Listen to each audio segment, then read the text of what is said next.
Would you like to be somebody who understands how the Bible's messages and the concept of God are lacking innovation and are therefore more difficult for modern people to understand? Then listen to this entire video where I explain how the scientific revolution has caused people to value the truth and science, and however the Bible and biblical stories do not provide that truth, or let's say the data, or the truth that the scientific modern mind seeks.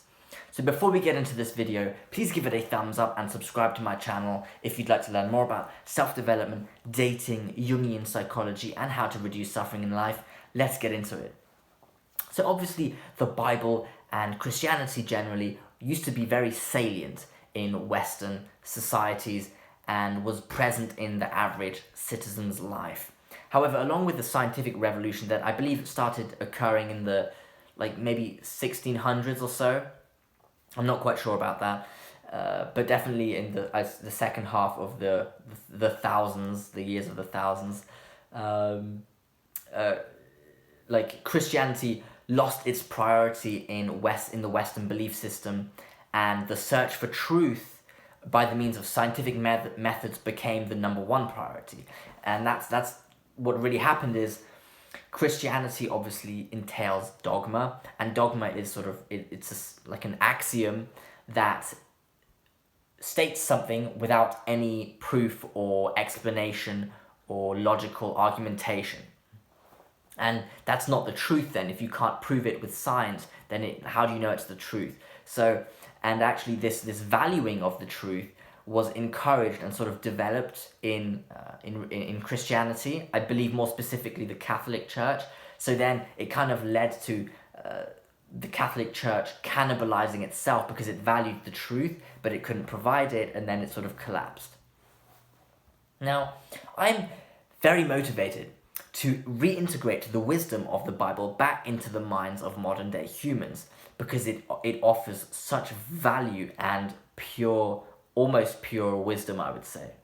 So I've been wondering what prevents people from understanding the wisdom of the Bible, and generally why don't they give the concept of God a try, or try to get to know what religion is all about at its core.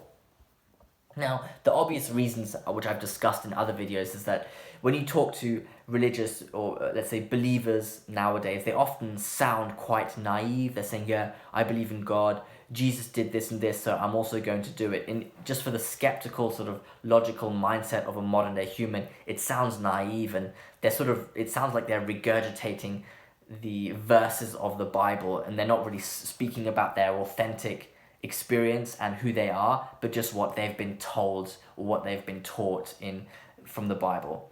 And of course there's a bad stigma around the church, especially the Catholic Church, in regards to child abuse and scandals like that. So there is a stigma around Christianity. But so I have noticed that a core reason why modern day humans don't investigate or look into the concept of God or the Bible is for the simple fact that they don't understand it, and they don't have, let's say, the mindset to understand the Bible and God in the way that it is formulated so far. So they don't understand it because it is formulated in ancient writings and stories that do not resonate with a scientific, skeptical mindset. The stories are still powerful. Humans generally love stories, especially archetypal stories that act out a narrative which our genome and instincts anticipate. But just a story is not enough to captivate many modern people. They would also need facts and data in order to fully believe in something and alter their behavior. And that's one of the key points that religion sort of aims to achieve, is to alter your behavior to a more moral conduct. And it's easy to get people to believe something, but to actually get them to adapt their behavior and their actions requires a whole different kind of power. So, let's take the simple classic example of the story of Adam and Eve from the book of Genesis.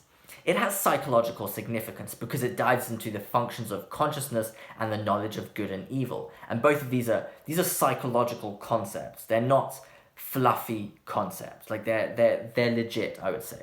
Now, imagine 1,000 years ago when something like science never existed in the way we know it today. And that means you needed to rely on other heuristics to make sense of the world, and religion took that role. Yet nowadays we have the rigid, dominant system of science which sits at the foundation of sense-making. And it's really potent science because, it tries to observe cause and effect. And cause and effect is actually, I think, the fundamental law of the universe, of the structure of nature. I mean, this is, interestingly enough, this is also the fundamental law of Buddhism. Like, the whole religion is founded on the concept or the law of cause and effect, that every effect has a cause and every cause produces an effect. So because science resonates with that concept of cause and effect, it's so potent and it's so dominant, I think. So, and because science now sits at the bottom, nowadays we have a rigid, dominant system of science which sits at the foundation of our sense making, and because it sits at the bottom, we need to innovate the wisdom of the Bible in such a way that it appeals to the scientific mindset and is given passage through the gatekeeper of our modern belief system, so it is sort of accepted by science.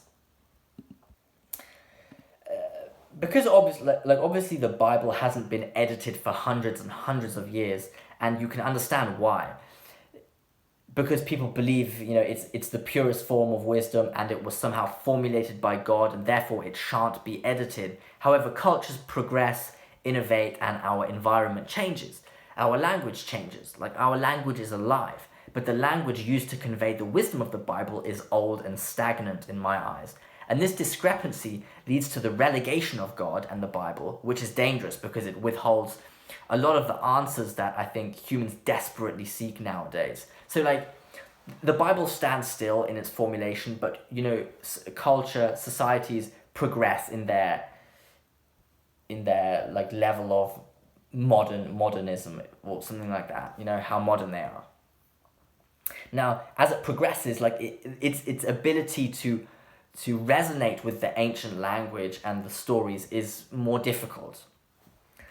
Thus, I think we need to update the language of the message of the Bible. Now, I don't mean we need to update the verses of the Bible themselves, like the literal words, but formulate the messages of the verses in an understandable way. And this is quite difficult actually, because we need to be careful of altering the original meaning of the verses, thus we shouldn't rewrite them, but use channels of communication that resonates with the modern scientific mindset. And this is a whole immense obstacle, because one of the criticisms against religion is that the biblical or the religious scriptures are in some parts vague and open to interpretation.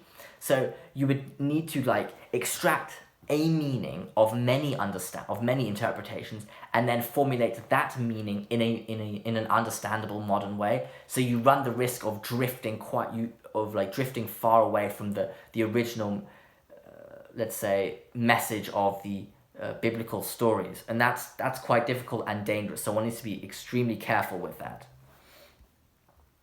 And I will do a video tomorrow probably on where I give examples of how one can reformulate biblical ideas into modern understandable ways, because I really think if somebody says, yeah, I found God, or God came to me,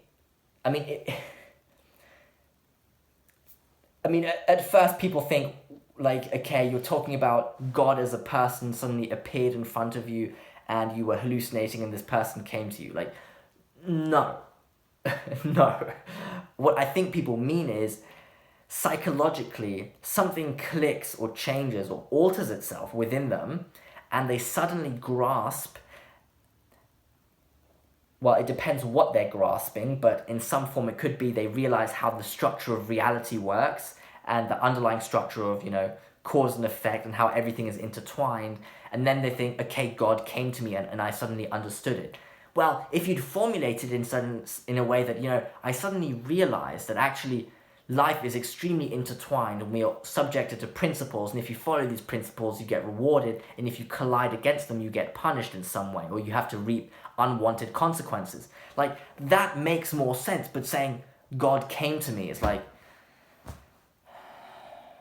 that doesn't really work, I think. But at least that's just my interpretation.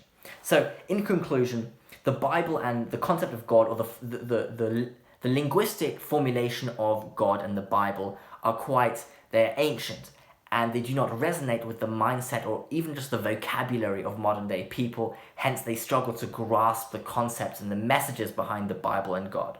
Hence, we need to reformulate the messages and use, I would say, logical arguments as to the value and the psychological significance of the Bible and the concept of God in order for it to resonate with the modern day person. So please leave a comment below whether you think that the Bible is difficult to understand and the ideas around God and the Bible, the stories are difficult to comprehend for a modern day person, or whether you disagree with me. So I hope you enjoyed this video. Please give it a thumbs up and subscribe to my channel if you'd like to learn more about self-development, dating, Jungian psychology, and how to reduce suffering in life. Thank you for listening.